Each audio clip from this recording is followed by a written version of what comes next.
Got no power on my forehand. Okay guys, we all want power on our forehands, and if you're out there, you feel like your forehand just doesn't have enough on it, I'm going to give you a couple of tips within 3 to 5 minutes, and if you incorporate these things into your game and your forehand, you will have more power.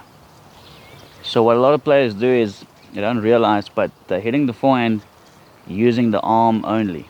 Alright, and there's a couple of things you can do to fix this, but if you're swinging only with your arm and there's no rotation, obviously you're going to be limited. Alright, your arm is not the strongest part of the body. You need to use the whole body, and the first thing you can do is obviously improve your rotation. But it's one thing to say it, another thing to do it. I like to tell my players, if they don't have a nice unit turn, one thing you can do is to lead with your elbow a little bit. See, what happens is I lead with my elbow, you can see the upper body rotating. Alright, if the elbow is down and stuck, very easy to just use the arm.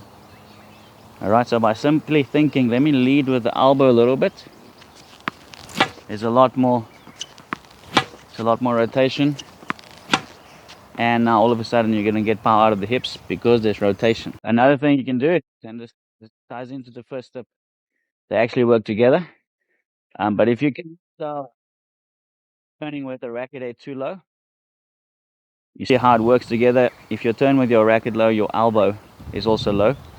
But if the racket head is down here from the beginning, there's no momentum, no racket head speed. So you'll watch all the pros, the racket head is always higher than the wrist. And you see how well this works together, because if my elbow is up and then the racket head is higher than the wrist, there goes the unit turn again. And then you also get the benefit with the higher wrist. As the racket drops, there's momentum, you get more power. If you just turn straight, there's no loop, so there's no drop, there's no momentum. Just straight like this. Elbow up, racket up a bit higher, you get the momentum for the power. Alright, then second last tip. I think some players, your legs are the strongest part of the body. If you want power, obviously use your legs. So now you have everything up here, but you're still going to be limited if you don't use your legs. So you want to get involved. Always tell my players, get your legs involved.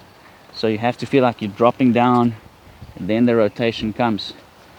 Once the legs, so you go upper body into the legs, and now you can really explode into the ball.